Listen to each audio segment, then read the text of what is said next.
I didn't cry when she left me at the altar. Not when she whispered, "I'm sorry," with trembling lips and eyes full of cowardice. Not when the guests gasped. Not when my mother clutched her pearls like they could hold my dignity together. Not when I stood there in a $5,000 dress that suddenly weighed like grief. I didn't cry, but I did stare at the door she disappeared through for a full minute after she ran, my veil slipping down, my breath shallow, my spine cracking under humiliation. My name is Noelle Hart, and the woman who broke my heart at the altar is Isabel DeWitt, the golden girl, the philanthropist's daughter. The woman I loved so much I gave up my job, my city, my goddamn identity to be what she needed. And today, under chandeliers and judgment, she ran. The silence in the church buzzed in my ears. Murmurs. Phones lighting up. I could hear her mother crying. Not for me, of course, but for the scandal. The embarrassment. That's when I felt the first ripple of anger. Cold. Deep. Bottomless. It wasn't the sadness that gutted me. It was the sheer audacity of it all. That she could do this to me and walk away like I was nothing. And then she walked in. Victoria Hale. 6 feet of ruthless elegance. In black. Not mourning. Not respecting. Defying. Everyone turned when the church doors slammed shut behind her. Her heels clicked slowly against the marble aisle, deliberate and sharp, like gunshots of judgment. Her eyes were fixed on me, not pitiful, not soft, but curious. Dark. Calculating. I hated her. Everyone did. Victoria was Isabel's nemesis.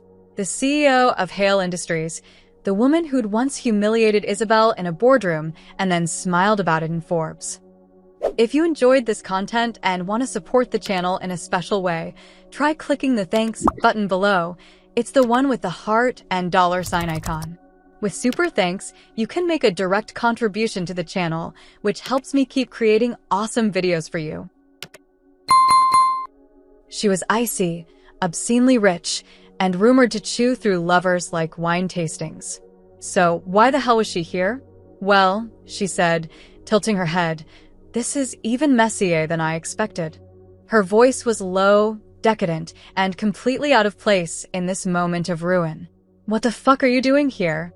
I hissed, every nerve fraying. My hands were shaking. She smiled, slow and unkind. Watching her run. Again. There was venom in her words. Personal. And suddenly it clicked. She didn't just hate Isabel professionally. She hated her intimately. Get out, I said, trying to hold on to my last scrap of dignity. But she didn't move. She walked right up to the altar, where I was still standing, abandoned, broken bridal. She looked me over. Tell me, Noelle, do you want to make her pay? My breath caught. Excuse me?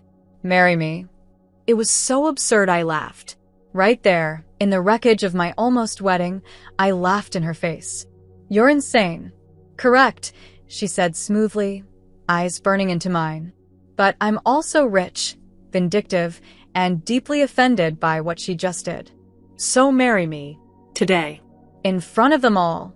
Let her see you in someone else's arms before the flowers even wilt. I opened my mouth. Closed it. My heart thundered. Was she serious? The worst part, she looked serious. She turned to the stunned guests. Efficient still here? She called. Noelle and I are getting married instead. A collective gasp rose, like something out of a soap opera. And in that moment, in my grief, in my fury, in my blistering desire to never feel like nothing again, I looked her in the eyes and said, Fine, let's do it. Victoria stepped closer, reached for my hand like she'd done it before, like it meant something. And when she looked down at me, something flickered in her expression. Victory. Curiosity. Maybe even something more dangerous. You're either brave or unhinged, she murmured. Guess we'll find out, I replied. And we got married. Right there. In front of everyone. In front of Isabel's empty seat. I didn't cry when the ring slid onto my finger. But I did look into the eyes of the woman who hated my ex, and maybe everyone else, and wondered what the hell I'd just done. Later, in her sleek car that smelled like leather and power, I sat frozen, still in my wedding dress, while Victoria poured herself a glass of champagne from the bar between the seats. "I have questions," I muttered. "You'll have answers. But first, we need a prenup. I don't like surprises." "This is all a surprise." "Not for me. I've been planning something like this since Isabel torpedoed my company's merger last year. You just made it poetic." I turned to her, heart clenching. "You used me?" "No," she said, sipping her drink. "But let's not pretend this is a fairy tale. This is revenge. For both of us." And as the city lights blurred by, and I sat beside the most dangerous woman I'd ever met, now legally my wife, I realized something. I hadn't stopped thinking about Isabel, but I was starting to think a lot more about Victoria Hale. Victoria Hale's penthouse wasn't just expensive. It was curated. Every inch of it felt like power. Dark marble floors, glass walls with a view of the entire skyline, steel and stone and silence. I stood barefoot on imported floors, still in the remains of a wedding that never was, as she disappeared into another room without so much as a backward glance. I didn't follow. I just stood there, shivering under a crystal chandelier I hadn't been invited to stand beneath. And then I saw it, a folder on the glass table, thick and pristine, with my name already typed on the front. My stomach twisted. Noelle Hart.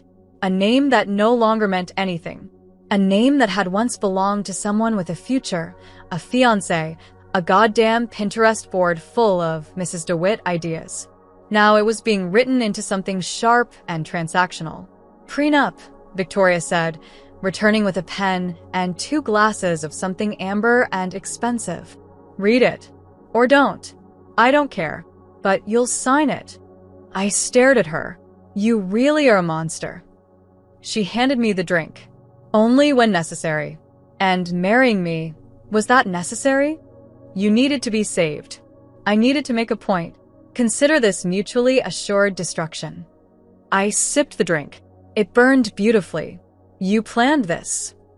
"I anticipated possibilities. You showed up to my wedding with a prenup already printed." Isabel has always been predictable. There was something in the way she said her name. Cool, yes, but edged with something darker. Personal. I opened the folder. The terms were simple, somehow more terrifying than if they'd been complicated. No claims on her fortune. No emotional entanglements. No expectations of intimacy. A 1-year marriage of convenience, renewable by mutual agreement, terminable at will. A clause for public appearances. A clause for discretion. And, most jarringly, a handwritten note at the bottom of the last page. Let her see what she threw away. And let her choke on it. V. I looked up slowly. "This isn't about me at all." "Don't flatter yourself," she said with a faint smirk. "But you're interesting. Braver than I expected. Or stupider. Same difference." I signed it. I don't know why. Maybe because I had nothing else. Maybe because the idea of Isabel seeing me in the arms of her enemy made the hollow in my chest feel a little less bottomless. Maybe because Victoria Hale had eyes like a storm and I didn't know what I wanted more, to hate her or to be seen by her. The pen clicked shut like a gun cocking. "Good," she said. "Now go shower. You smell like regret and roses." I should have been angry, but instead, I found myself obeying. Her guest bathroom was larger than my old apartment. The towels were Egyptian cotton. The shampoo probably cost more than my rent. I stared at myself in the mirror for a long time after the water steamed the glass. Who was I now? A woman left at the altar? Or the woman who married power to hide the heartbreak? My reflection didn't answer. When I emerged, wearing a robe that nearly swallowed me whole, I found her in the kitchen, barefoot, hair down, slicing an apple like it owed her money. "I've scheduled a photo shoot for tomorrow morning," she said without looking at me. "Publicity." "Already? You're a story now, Noelle. The jilted bride who married her ex's worst enemy. The media's going to eat it up. And you're okay with that?" "I'm the villain, darling. I thrive in bad press." I leaned against the counter. "What happens now?" "Now we pretend." "Pretend to be married? Pretend to be in love." That sentence hit me harder than I expected. Pretending to love someone when you're still bleeding from the last one. It felt like drowning while smiling. You think people will believe it? I asked quietly. She turned to me then. Really looked at me. Her eyes dropped down my body and back up again, not lewd, but precise, like she was scanning me for weaknesses. They'll believe it, she said. Because I don't do anything halfway. Her hand reached out suddenly, brushing a wet strand of hair from my cheek. I flinched. She paused. Too soon. Too real. I muttered. She didn't apologize. Of course she didn't. Victoria Hale didn't do softness. But for half a second, her fingers lingered against my skin like maybe, she wasn't entirely made of steel. The next morning, the photo shoot team arrived at 8 a.m. sharp. Hair, makeup, a stylist who kept calling me Mrs. Hale, with a wink I didn't know how to return. Victoria was dressed in white. Crisp suit, silk blouse, and the kind of energy that made the entire room orbit around her. I was in a cream dress she'd had couriered from Paris overnight.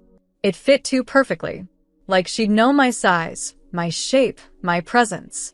I look ridiculous, I murmured.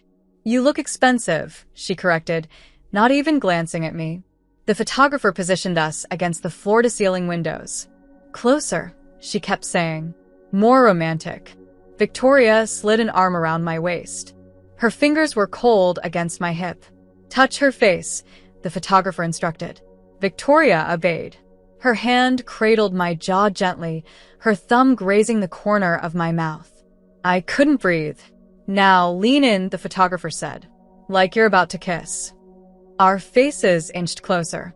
I felt her breath, her perfume, her power. My heart stuttered.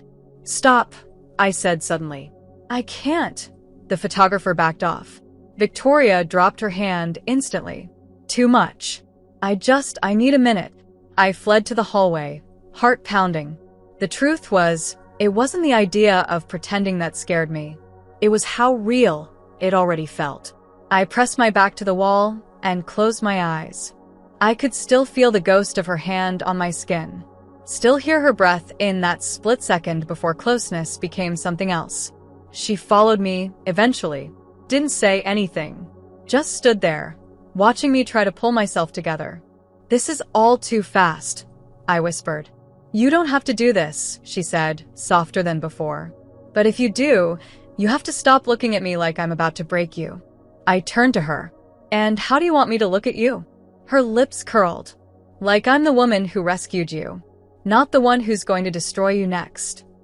I stared at her, and in that moment, I didn't know which terrified me more, the woman who left me, or the one who just might make me forget her.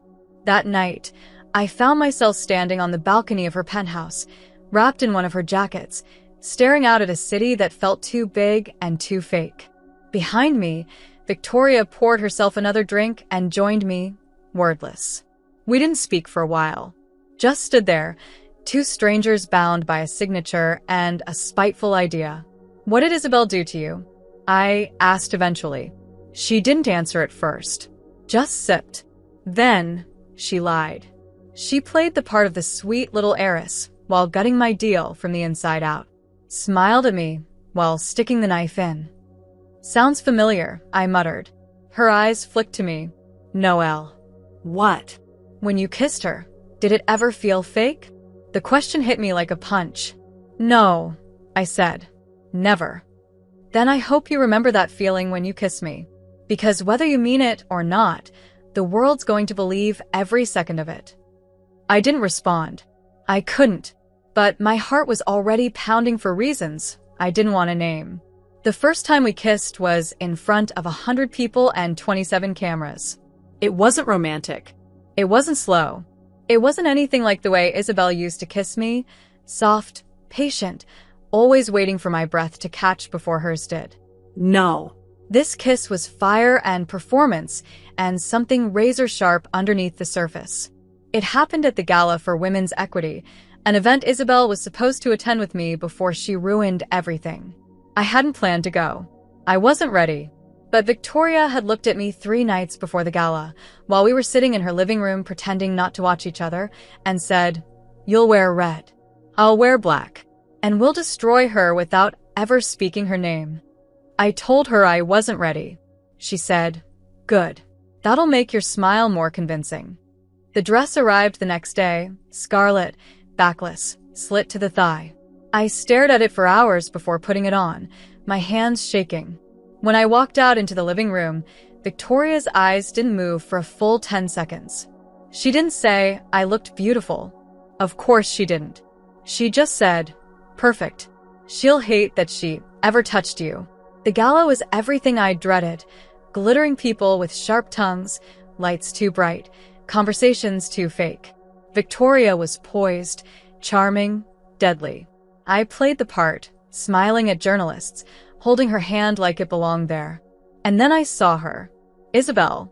She was across the ballroom, in a pale blue dress, her hair pinned in the soft way I used to love. When her eyes landed on me, her face froze. And then, slowly, she noticed the hand in mine. The hand that belonged to the woman she hated most in the world. I felt her rage before she even moved. Felt the storm brewing across the marble floor. "She's coming," I whispered. "Good," Victoria replied. "Now kiss me." "What?" I turned to her. You said we didn't have to. We don't. But if she sees you hesitate, she'll win. You want her to think you've moved on." "I haven't." "Then pretend. Better than you ever have. Give her something to regret." I didn't have time to think. Isabel was 10 feet away. So I turned to Victoria Hale, my cold, calculated, vengeful wife, and kissed her. And she kissed me back like she was claiming territory. Her hand slid up my spine, fingers curling into my hair, mouth pressing into mine with a kind of hunger I hadn't expected. Not from her. Not from someone who was only pretending. But it felt real. Too real. I heard gasps around us, flashes going off, murmurs rising. I didn't pull away. I let it burn. I let it scorch every inch of the woman I used to be. When I finally stepped back, breathless, Isabel was gone. "Well," Victoria murmured against my ear, "that should make tomorrow's headlines." I stared at her. "Why did it feel like you meant that?" She shrugged, cool and unreadable. "Maybe I did. Maybe I'm just a very good actress." But her eyes lingered on my mouth for a moment too long, and I hated the way my heart reacted. We spent the rest of the evening attached at the hip. The cameras followed us everywhere. Every time I smiled, she squeezed my waist just slightly. Every time I looked overwhelmed, she leaned in and whispered something biting and ridiculous in my ear just to make me laugh. She didn't flirt, she commanded attention. And somehow, by proximity, I became part of that command. No one asked about the wedding. No one dared. But everyone wanted to know the same thing. Was it real? Were we real? And the longer the night went on, the less I could answer. After the event, we rode home in silence. The city passed us by like a dream I couldn't wake up from. "You didn't have to kiss me like that," I said finally. "You didn't have to kiss me back," she replied. I turned to her. Was it revenge or strategy? Why not both? She looked at me then, eyes sharp. "Don't get confused, Noelle. This is war. You kiss all your enemies like that? Only the ones I want to ruin." That should have made me feel safe. It didn't. That night, I couldn't sleep. I kept thinking about the way her lips had felt, the way her hand had gripped me like she meant it, the way her mouth had parted just before I pulled away. I told myself it was just adrenaline, theater, trauma bonding. I told myself I didn't want her. But when I finally closed my eyes, I dreamed of her anyway. The next morning, I woke up to see the photos everywhere. Power couple. Hale and Hart take over the gala. Noelle Hart's stunning return. Victoria Hale's surprising soft side. I stared at one picture longer than I should have. The one where she was looking at me mid-laugh, something warm and almost tender in her expression. I hadn't even noticed it in the moment. I hated that I liked the way she looked at me in it. "You're trending," Victoria said from the kitchen island, phone in hand. "Of course I am. You kissed me like you wanted to eat me alive. You didn't seem to mind, because I was performing. You always make that face when you're performing?" "What face?" She walked over and held up her phone.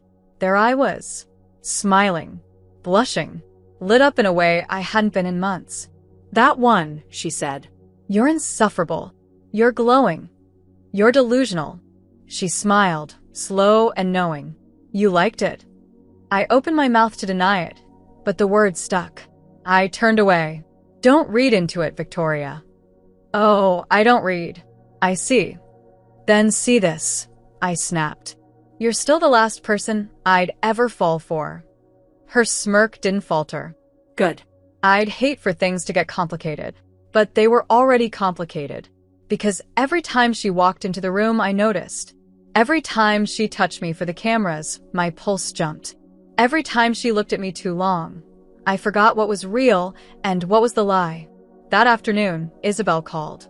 I didn't answer, but I watched the screen flash with her name and felt the ache again, dull and bitter. I told myself she didn't deserve a response, that she'd already made her choice, that I was someone else now, someone who didn't beg, who didn't shatter, someone who kissed danger in public and let the world believe she was strong. But late that night, after the penthouse was dark and the city had fallen into its quiet hum, I found myself standing at the edge of Victoria's bed. I can't sleep, I whispered. She blinked at me from the pillows. Nightmares? Something like that. Get in. Excuse me? You're my wife. No one's watching. It's just sleep. Her voice was soft, a little hoarse from sleep. Not seductive. Just human. I hesitated. And then I climbed in beside her. I stayed on my side. She stayed on hers. We didn't touch. But I listened to her breathing, counted the rhythm, matched it. And for the first time in days, I fell asleep without dreaming of Isabel. I dreamed of nothing, just warmth and quiet and the unbearable awareness of the woman beside me. I didn't expect morning to come so quickly, or for Victoria's arm to be slung loosely across my waist, or for her breath to be warm against the back of my neck. I didn't move, didn't dare, because I was starting to realize that pretending with her might be the most dangerous thing I'd ever done. I didn't mean to stay in her bed. I meant to slip away before she woke, meant to pretend the night hadn't happened, that I hadn't let myself melt into the silence beside her, hadn't surrendered to the warmth of someone I was supposed to hate. But when I opened my eyes, the sun was already slipping through the floor-to-ceiling windows, and Victoria was still asleep, her face softer than I'd ever seen it, one hand curved against my hip like it belonged there. I lay still, caught in the weight of a moment I couldn't name. I should have pulled away. I didn't.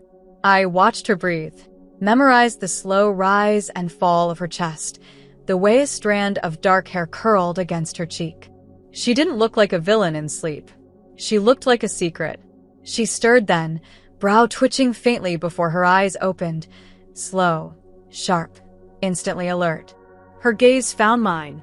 Neither of us moved. How long have you been watching me? She asked, voice thick with sleep.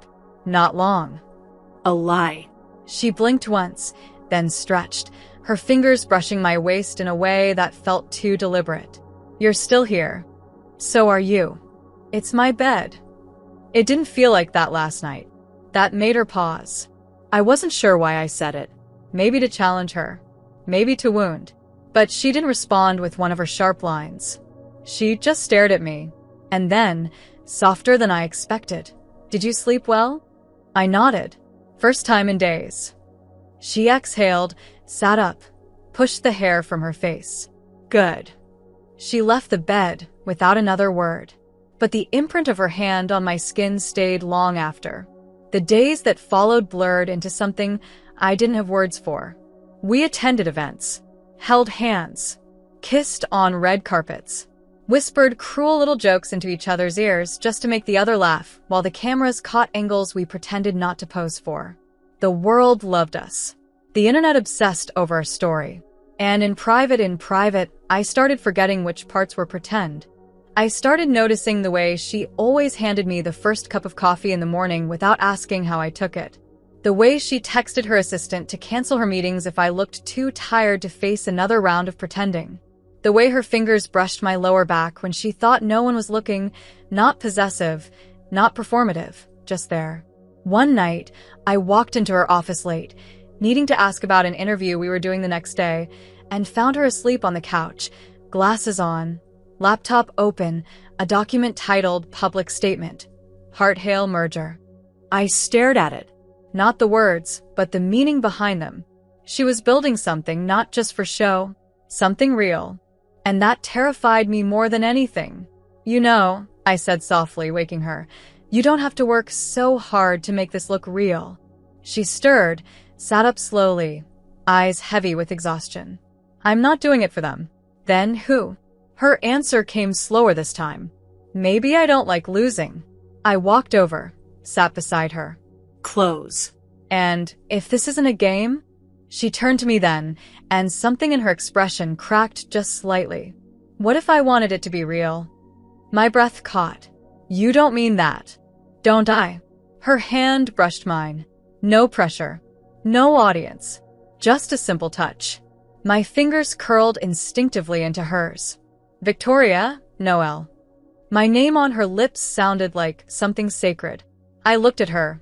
Really looked, and for the first time, I didn't see the woman who hated Isabel. I saw the one who'd stayed up planning interviews so I wouldn't have to face them alone, who kissed me like a weapon in public but looked at me like a secret in private. And before I could stop myself, I whispered, "Kiss me again." Her eyes flicked to my mouth. No cameras, no lies. She hesitated, just for a second, then leaned in. Her lips found mine like gravity. This kiss wasn't staged. It wasn't sharp or calculated. It was slow, Deep. reverent. Her hand came up to cup my face, and mine slid around her waist. We weren't pretending. We weren't performing.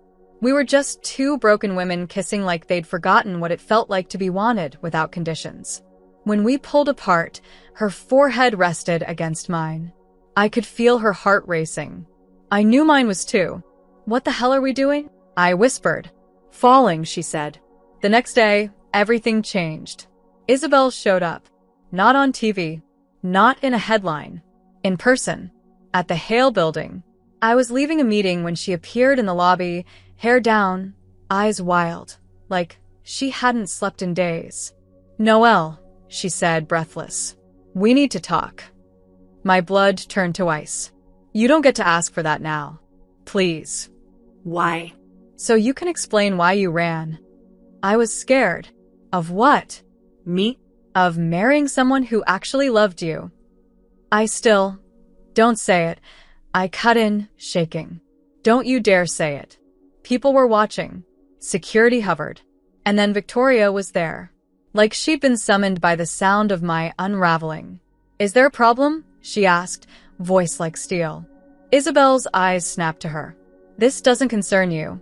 Everything concerning my wife concerns me." The word hit like a hammer. Wife. I didn't correct her. "She's not yours," Isabel hissed.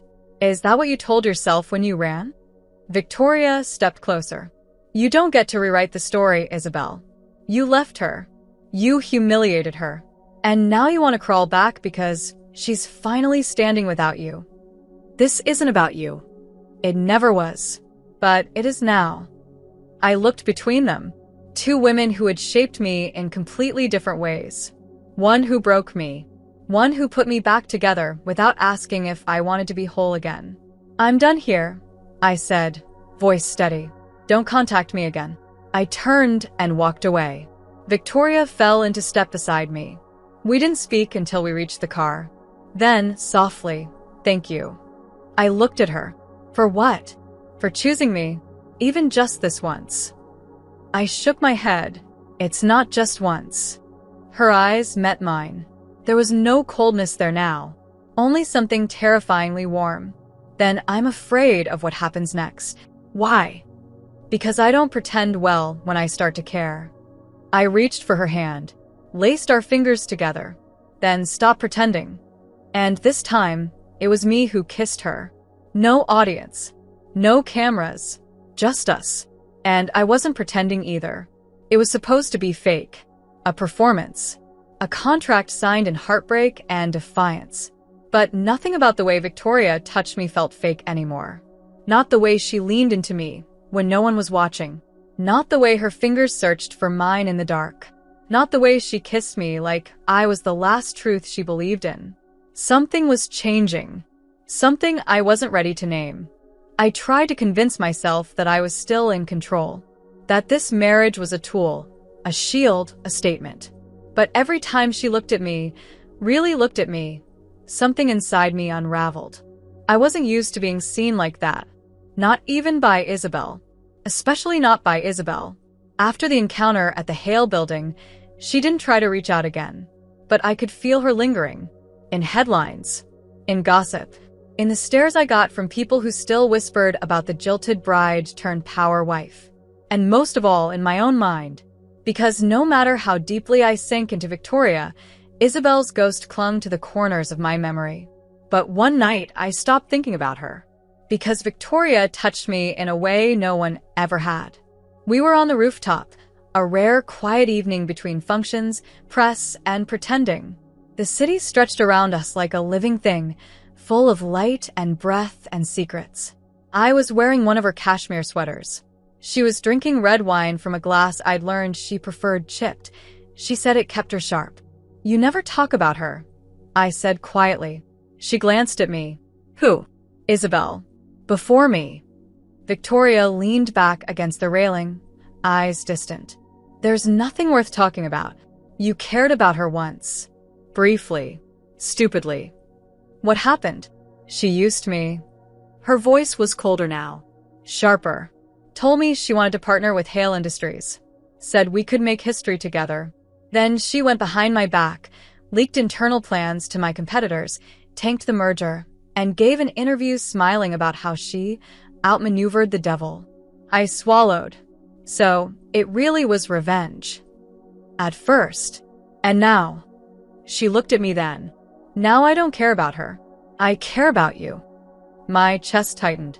"Victoria, you don't have to say it back. I didn't ask you to, but don't pretend you don't feel it too." I didn't. I couldn't. I didn't know what it was. But that night, she kissed me softly. Like she didn't want to win anything. Like she just wanted me. And I let her. I let her touch me. Hold me. I let her take off my sweater. Her fingers slow and reverent. Her mouth moving down my skin like it belonged there. And for the first time since the day I stood alone at the altar, I didn't feel broken. I felt wanted. I felt seen. I felt new. Afterward, I lay tangled in her sheets, her arms wrapped around me, her heartbeat steady against my back. "What happens when this isn't temporary anymore?"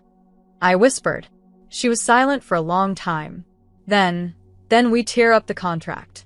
And if I'm scared, then I wait. I won't ask you for more than you can give. I turned in her arms, pressed my forehead to hers. "You already have more than I meant to give you." She didn't smile, didn't gloat, just kissed me again, softer this time. But the peace didn't last.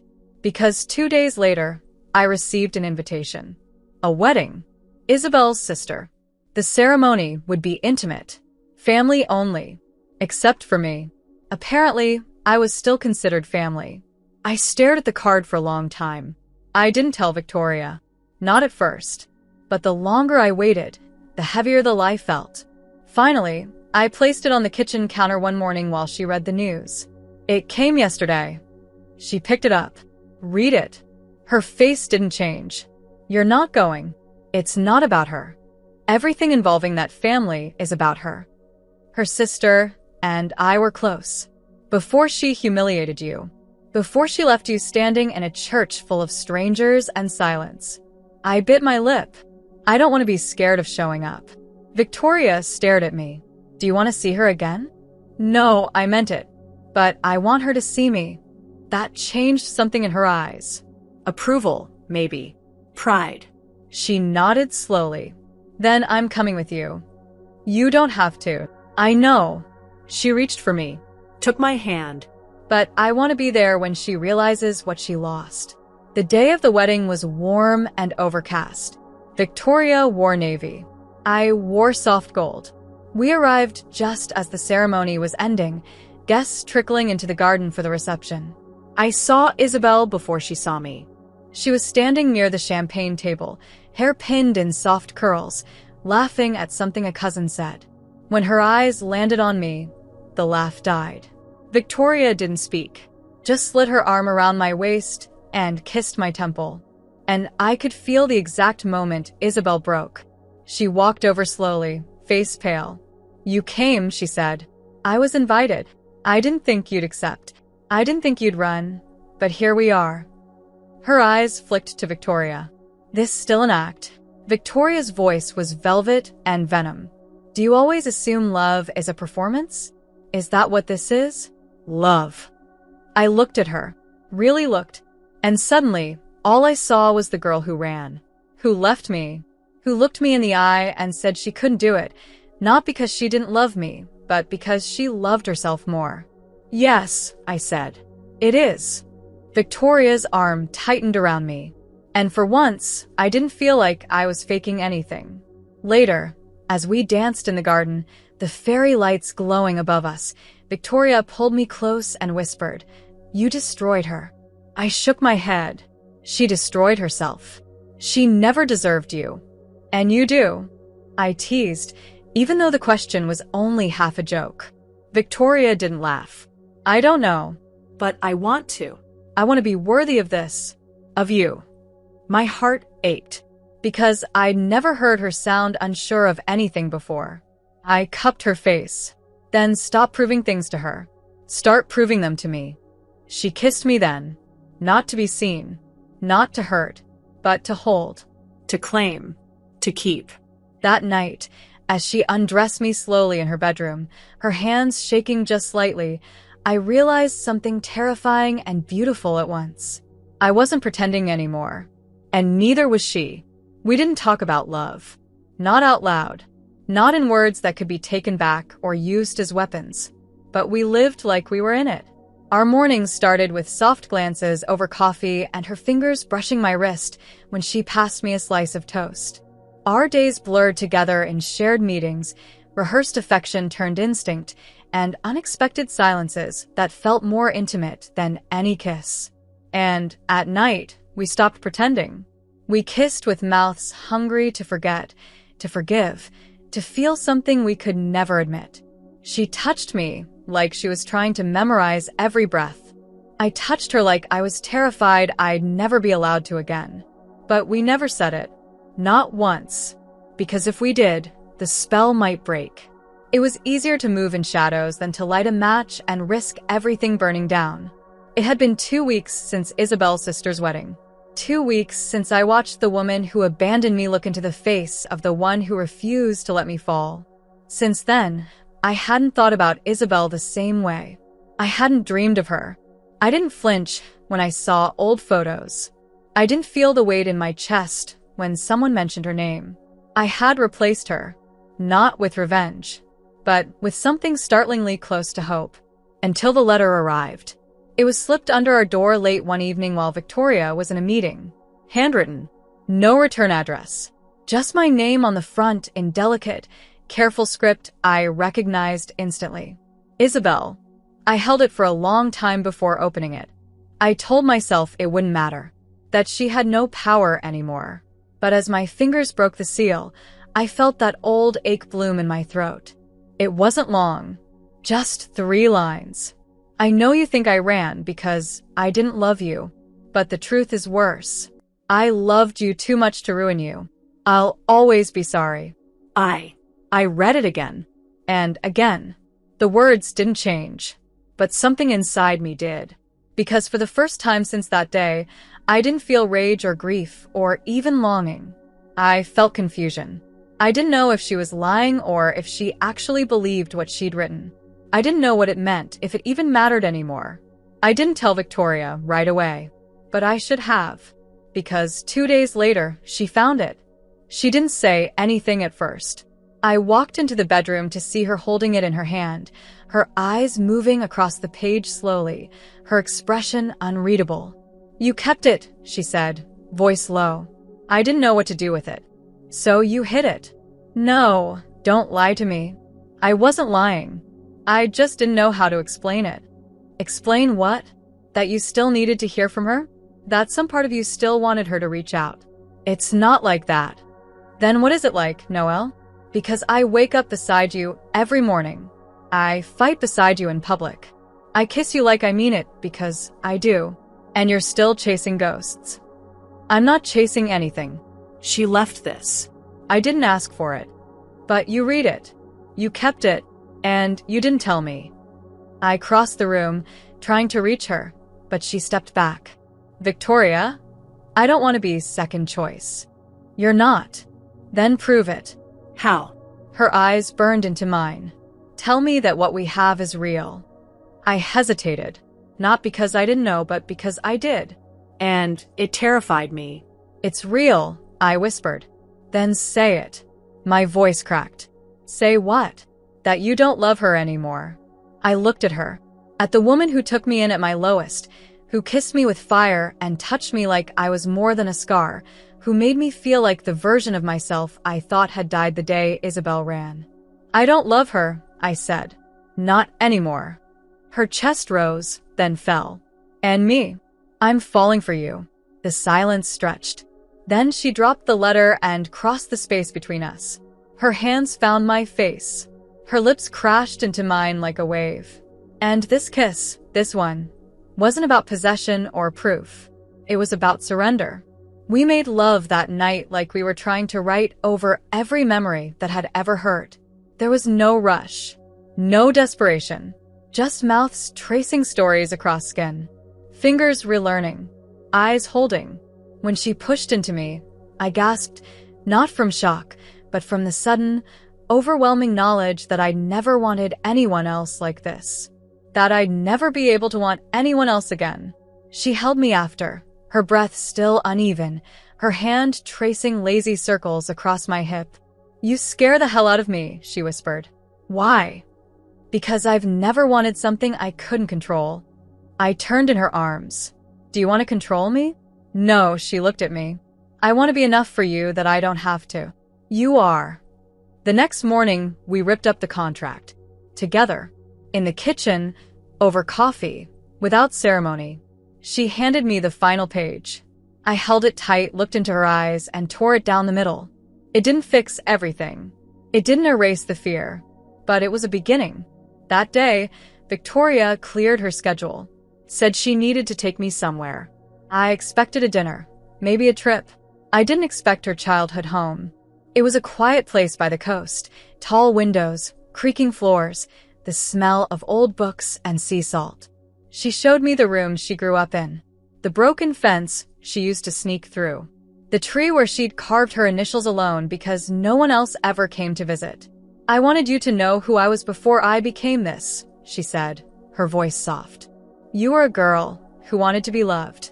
I became a woman who refused to be hurt. And now, she looked at me. Now I think I'm becoming something else. Because of you. I walked to her, wrapped my arms around her waist. We're both becoming something else. Together? If you'll let me. She kissed me then, under the same tree where she once carved her name into bark. But this time, she wasn't alone. And neither was I. The day after we tore up the contract, something shifted. It wasn't visible. There was no announcement, no grand confession. But it lived in the space between our glances, in the way she touched the small of my back when we walked into a room, in the way I reached for her hand without thinking. We weren't pretending anymore.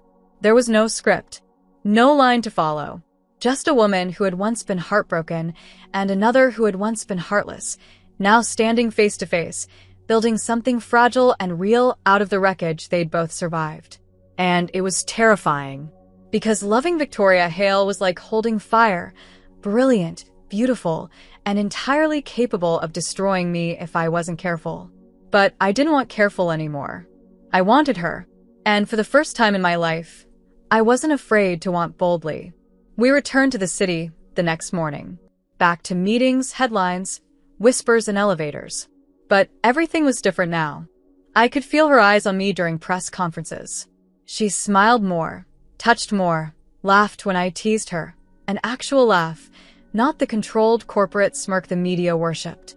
I started to see the woman beneath the armor. The one who still slept with a soft blanket hidden under her bed because it reminded her of a childhood before she taught herself not to need comfort. The one who made me breakfast without asking just to see my smile. The one who kissed my shoulder absentmindedly while reviewing contracts like my skin was her favorite kind of distraction. We were becoming something neither of us had expected. But the world wasn't ready to let us breathe. It never is. One afternoon, I was walking into the Hale headquarters when I felt the energy in the building snap. Something was wrong. Whispers rippled down hallways. Assistants averted their eyes. When I reached Victoria's office, she was standing at the window, phone in hand, jaw clenched so tightly I could see the vein pulsing in her neck. "What happened?" I asked. She didn't turn around. "Someone leaked the prenup." My stomach dropped. "What?" "It's online. The entire agreement. Terms, signatures, the clause about public appearances, the expiration date. Everything." I froze. "Who would, Isabel?" She turned then, her eyes like ice. "She had access. She was the witness on your side when you signed. Her father's firm handled the preliminary filings. You think I know she did. And now the media is spinning the whole thing. Headlines calling us a PR stunt. That our marriage was a revenge act gone too far. That I paid you. That you were my pawn." I felt the panic rising in my chest. But it's not true anymore. They don't care. They never care. All they need is a whiff of scandal and suddenly the truth is irrelevant. I reached for her. "Then we tell them. We hold a press conference. Tell the world the contract ended, that we chose each other after that." But she pulled away. "You think they'll believe you? You think they'll look at you, the jilted bride who jumped into the arms of her ex's rival, and see anything but desperation? Don't do that." "Do what?" "Push me away because you're afraid." "I'm not afraid." "Yes, you are." I moved closer, forcing her to meet my gaze. "You think if you love me out loud, they'll use it against you. You think loving me makes you vulnerable." Her eyes flared. "It does make me vulnerable. You make me weak, Noelle. Then be weak with me. For once in your life, let someone see you bleed and stay anyway." Her breath hitched, but she didn't speak, and the silence felt louder than any argument we'd ever had. That night, she didn't come home. I stayed up waiting, pacing the apartment, watching the city darken and wondering if she'd run too, not out of fear of me, but fear of us. When the door finally opened at 2 a.m., she looked exhausted. Her coat was soaked from rain. Her hair clung to her cheek, but her eyes locked onto mine instantly, and I saw it there. The storm behind her ribs she didn't know how to calm. "Where were you?" I asked, trying to decide if I could survive losing you. My voice broke. "Don't you dare leave." "I'm not leaving." She stepped inside, closed the door behind her, walked straight to me. "I'm trying to figure out how to be worthy of you when the world is watching and sharpening their knives." I touched her face. "I don't need you to be worthy. I need you to be honest. I don't know how to be anything else around you." She kissed me then, not desperate, not angry, just achingly slow. I melted into her, because even when she was unraveling, she never let me fall. The next morning, I made the decision for both of us. I scheduled a live interview with the biggest news network in the city. When I told Victoria, she blinked. "You what?" We need to speak. Publicly. "Together. And I'm not letting you do it alone." "You think a single interview will change the narrative?" "I think our truth will. If we say it out loud. If we stop hiding." Her silence was long. But then, quietly, she said, "Then I'll stand beside you." The day of the interview, I was shaking. Not from nerves, but from how much this meant. Victoria held my hand backstage. Didn't speak. Just pressed her fingers into mine until the cameras turned on. And then we told the world. We told them how it started, how it changed, how the contract ended, and we stayed. How falling in love with each other was the only thing that hadn't been planned. "So this is real?" the reporter asked, skeptical. Victoria turned to me, and in front of millions, she said, "I married Noelle to make a point, but I stayed because she made me believe in things I'd buried. I love her. I don't care who believes it." My heart stopped. My throat closed. But I didn't hesitate. I love her too. The interview ended. The headlines changed. Not instantly, not all of them. But enough. And that night, as we lay in bed with the windows open and the wind curling around our bare skin, I whispered, "You said I make you weak." "You do. Then let me protect you too." She looked at me and I saw it, the surrender. Not of power, but of fear. "Then fight for me," she said. "Always," I whispered. And I meant it. For 48 hours, we were untouchable. The interview had gone viral. Enemies to wives. The wildest romance of the year. Victoria Hale breaks her silence, and her Ice Queen reputation. Noelle Hart deserves a standing ovation and a crown. I should have felt vindicated. I should have felt safe. But the thing about peace is that it makes you soft, and softness is exactly what people wait for when they want to strike.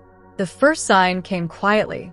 A rumor about Hale Industries surfaced, something about illegal offshore holdings, shady partnerships in Eastern Europe, an old acquisition that hadn't passed ethical due diligence. I knew it was bullshit the second I saw the headline. Victoria kept meticulous records. She was ruthless, but never reckless. But the internet didn't care. People shared it, Commented. spun news stories out of shadows. And then the subpoenas came. Her legal team moved quickly, but the damage was instant. Stocks dropped. Investors pulled back. And every new headline painted her not as a CEO, not as a woman, but as a villain. "They're trying to bury you," I said as we sat in her office, the blinds drawn, the news blaring in the background. Victoria didn't respond. She just stared at the table, her jaw tight, her hands still. I'd never seen her look like that, not broken but hollow, like she was trying not to show how close she was to shattering. "You knew this would happen," I said, after the interview, after we told the truth. "I hoped it wouldn't," she replied quietly. "But yes, I knew." "Then why did you do it?" "Because I'd rather lose everything than keep hiding you." That broke something in me. I crossed the room, dropped to my knees in front of her, took her cold hands in mine. "You won't lose me." Her eyes flicked up to mine. "But what if you lose everything else?" "Then I'll help you build it again, brick by brick. Burn the whole empire down, and we'll rebuild it in our name." Her hands gripped mine tighter. "They'll come after you too. Let them. You don't understand. They're digging now. Through my past. Yours. Looking for anything to use. Every X. Every whisper. Every vulnerability. Then we face it. Together." But I didn't realize how true that would become until the next hit landed, and this time, it was aimed at me. An anonymous blog post surfaced claiming I had cheated on Isabel months before our wedding. There were fake screenshots, fabricated DMs, twisted half-truths pulled from conversations taken out of context. Suddenly, I wasn't just the poor, abandoned bride. I was the manipulator, the fake, the opportunist who'd always had one eye on Victoria Hale's throne. I stared at the screen in disbelief. "This isn't real." "I know," Victoria said, "but it won't matter. The story's already out. Why would they do this now? Because they need to divide us. Turn us into enemies again. Make us easier to tear apart." Who? Her voice was razor sharp. "Isabel. You really think she'd sink that low? She's drowning, Noelle. Of course she would." I swallowed the lump in my throat. Then what do?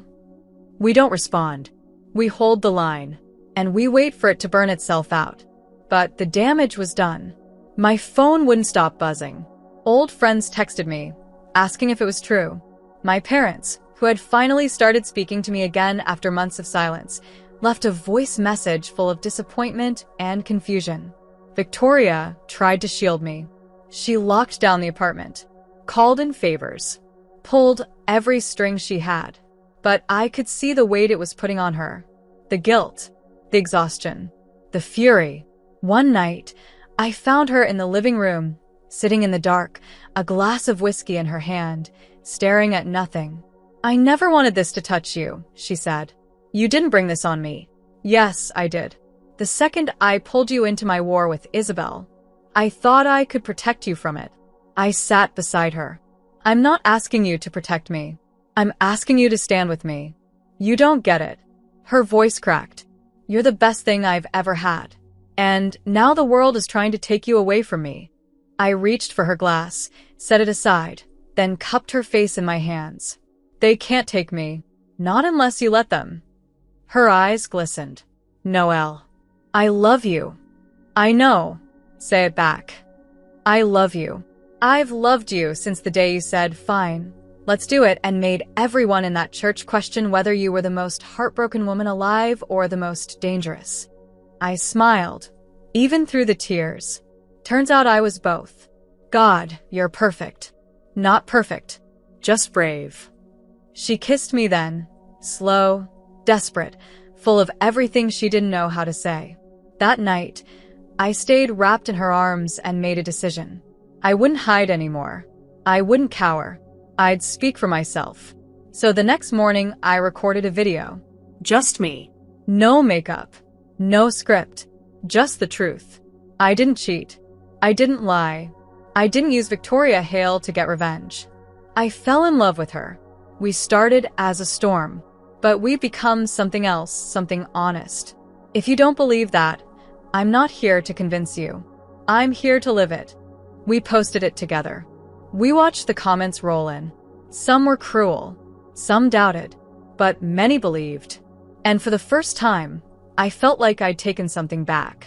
The next day, the blog post was taken down. The user deleted. No explanation. But Victoria knew. She's backing off, she said. Why? Because she lost. We were in her office when she said it. I was perched on the edge of her desk.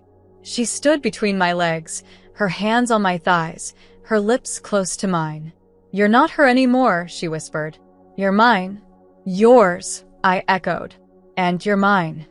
Always. But just as I leaned in to kiss her, her phone buzzed. She glanced at it. Froze. What is it? I asked. She showed me the screen. An email. Anonymous. A subject line that sent ice through my veins. There's more you don't know about Isabel. And you're not the only one she left behind. We stared at it. Neither of us spoke. Because we both knew this wasn't over. And some truths might still be waiting in the dark, ready to tear everything apart. But I also knew this. I wouldn't run. Not again. Not ever. Not if she was still beside me. The subject line haunted me. There's more you don't know about Isabel. And you're not the only one she left behind. Victoria hadn't moved for a full minute after reading it. Her grip on the phone was tight, her knuckles pale. I could feel the tension radiating off her in waves, not anger. Something colder. Something closer to dread. Do you think it's real? I asked finally. She didn't look at me when she said, yes. I sat up straighter. Then open it. No, Victoria. If we open that, we can't unknow it. We can't put the monster back in the closet. It's already out. You said it yourself, she's not finished. Victoria slowly sat beside me, phone still in hand, the screen casting a pale glow over her face. What if it's something you can't forgive? Then I won't forgive her. But don't you dare assume I'd walk away from you. She looked at me then, really looked, and the fear in her eyes wasn't for herself. It was for me. She was scared that whatever Isabel had done would somehow infect us, tear through the fragile trust we'd built and ruin it before we could hold it long enough to call it safe. I reached for her hand. We read it together. So she opened the email. No text. Just a video attachment. 34 seconds long. Victoria tapped play. The footage was shaky, clearly shot from a phone, but the image was clear enough. Isabel, sitting on a hospital bed, her hair messy, mascara streaked down her cheeks. A date in the corner. 7 months ago. The night before she left me at the altar. A man sat beside her, holding her hand. He looked scared. She looked shattered. I can't do it, Isabel whispered in the video. She deserves someone better. Someone who hasn't been keeping a secret this big. I thought I could carry it, but I can't. You don't have to do this alone, the man said. It's not just about me anymore, she replied. It's about the baby. My heart stopped. The screen went black. I couldn't move. Couldn't speak. I was suddenly frozen in a world where gravity no longer worked. A baby. Isabel had been pregnant. 7 months ago. the night before our wedding, and she hadn't said a word. Noelle. Victoria's voice was careful. Talk to me. She didn't tell me. I know. She was going to marry me, and she didn't tell me. Noelle. Was it mine? I asked, voice small, afraid of my own question. Could it have been? You said you hadn't been intimate for months before the wedding. We hadn't. Then it wasn't yours. I stood, walked to the window, trying to breathe. The city looked surreal through the glass. Distant. Unreachable. She was pregnant, and she still planned to go through with the wedding. Until she didn't. She lied to me. She's been lying for a long time. But why now? Because we're happy. Because she's losing control. I turned to Victoria. There's a child. And it's not your responsibility. But it should have been my decision to make. She took that from you. Just like she took your choice at the altar. My hands were shaking. Victoria crossed the room, wrapped her arms around me from behind, rested her chin on my shoulder.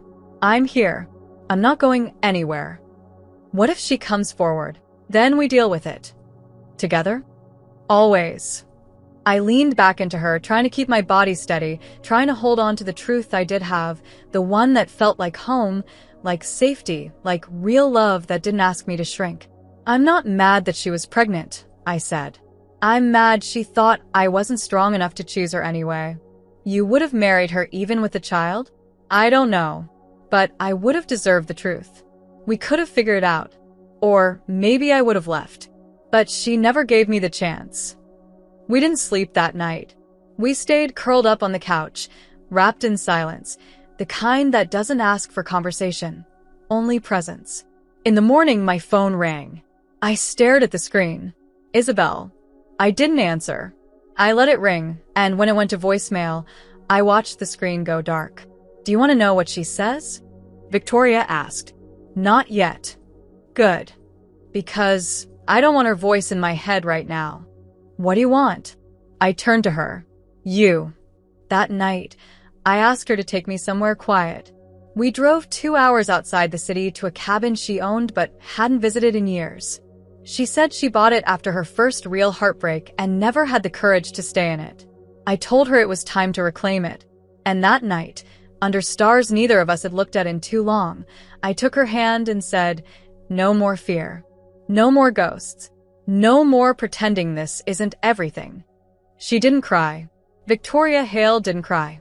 But her breath caught, and she looked at me like I was giving her something she hadn't dared believe she could have. I don't know how to be soft, she whispered. Then let me show you. We made love by the fire. No masks. No barriers. Just two women who had burned for too long and finally found a place to rest. And when it was over, when the world was quiet again, she whispered, don't let go of me. And I answered, I never will. But even in that warmth, even in that promise, I felt it. The tension, the crack. The story wasn't finished yet. And the next page could still break us if we let it. The silence between us wasn't distance. It was weight. The kind that settles in once the storm passes and you're left holding the wreckage and wondering if the roof will still hold. The revelation of Isabel's pregnancy should have destroyed me. Months ago, it would have. It would have shattered everything I thought I knew about her, about love, about myself. But it didn't. Not now. Not with Victoria's arms around me, her breath steady against my skin, her heartbeat syncing with mine like it had found a rhythm it never wanted to lose. We spent 2 full days at the cabin. No phones, no press, no talk of the child or the contract or the media still spinning stories from a war they didn't understand. Just us, making meals in silence that turned to soft laughter, watching the fire burn low, then reigniting it with hands that trembled not from fear, but from something tender. She asked me to dance in the living room once, barefoot, her cheek against mine, humming a song neither of us knew. And when she looked at me, she didn't say, I love you. She said, don't disappear. And I understood. She meant, don't turn into someone I can't reach, even when you're right in front of me. And I promised her I wouldn't. But we couldn't hide forever. On the 3rd day, my phone had 17 missed calls. From my mother. from former friends, from journalists, and 3 voicemails from Isabel. I played one. Just one. Her voice was strained. Noelle, I didn't know how to tell you. I was scared. I still am. It wasn't about not loving you. It was about knowing that I'd already betrayed you before you ever walked down the aisle. And when I saw myself in the mirror that morning, I realized I didn't deserve you. I wanted to, but I couldn't pretend. And I'm sorry. For all of it. I didn't play the others. I didn't need to. Victoria listened in silence. Her face unreadable. Do you want to talk to her? She asked. No. Are you sure? Yes. Why? I turned to her. Because she doesn't get to explain this away. Because forgiveness doesn't mean she gets me back. You forgive her? Eventually. Maybe. But not for her. For me. Victoria exhaled, like she'd been holding her breath. What happens now? Now we go home. The return to the city was quieter than expected. The scandal was still echoing, but we were no longer the headline. Another celebrity divorce had taken center stage. The world had moved on, as it always does, while we were still stitching ourselves back together in private. But something had changed between us. Something solidified. We no longer asked each other, are we doing this? The question had become, how do we protect it? Days passed. Then weeks. We moved through the world as a couple no longer defined by revenge or headlines. She introduced me at events as her partner. I placed her hand on my thigh at dinners without fear of who was watching. And one night, 2 months after the video leaked, after the interview, after the email, after the truth, Victoria invited me to a small art gallery. No press. Just a quiet evening, private, just us. I didn't ask why. I went. And when we arrived, I understood. The lights were dim. The space was empty except for a single spotlight in the center of the gallery. And under it, a canvas. A painting. Of me. Not literal, not photorealistic, but abstract. Vivid, red and gold and dark blue. My chaos, my fire, my sadness, my joy. I walked toward it slowly, speechless. You painted this? I asked, barely breathing. I commissioned it, she said behind me. I told the artist to paint what I see when I look at you. I turned to her. She was wearing black. Simple. Elegant. But her eyes were fire. Victoria, I was going to do something big. Something ridiculous. Champagne and cameras and rose petals. But you don't need a stage. You are one. My chest tightened. What are you doing? Something I never thought I'd be brave enough to do again. She stepped closer, reached into her coat, pulled out a ring. Not gold, not flashy. A band of midnight stone, simple and breathtaking. I married you in anger. I kissed you for revenge. I held you for survival. But I stayed because I fell in love with the sound of your laugh, and the way you never back down, and the way you make me feel like I was never meant to be alone. So I'm asking you, really asking you, without contracts, without press, without anything to prove but my heart, will you marry me again? My knees nearly gave out. I stared at her, at this woman I'd once thought was made of ice, now burning in front of me, offering me something no one else ever had, a choice, freely given, no strings, no lies. I didn't hesitate. I didn't blink. I stepped into her arms, pulled her close, and whispered against her mouth, yes. She slid the ring onto my finger, hands shaking. You're mine now. I've always been yours. We didn't tell anyone right away. Not our parents, not the media, not even her assistant. It was just ours for a little while. A secret wedding, barefoot on a beach 3 weeks later. Just us and a woman in linen who spoke soft vows over the wind. I wore white again. This time I smiled all the way through it. This time no one ran. She kissed me like she already knew every version of forever we'd ever live. Afterward, we lay tangled in sheets, the sea humming outside, her fingers tracing the ring on my hand. Do you ever think about the beginning? She asked. The altar? Yes. Sometimes. But not the way I used to. How do you think of it now? I turned to her, touched her face. as the moment everything had to fall apart so I could find you. She didn't answer with words. She kissed me, and I realized in that moment that no one would ever make me feel like this again. And I would never let them try, because she didn't just love me. She saw me, she chose me, and I chose her. Every time. Thank you so much for your support, whether it's by liking, commenting, sharing, or sending your super thanks. You make all the difference here on the channel. See you in the next video.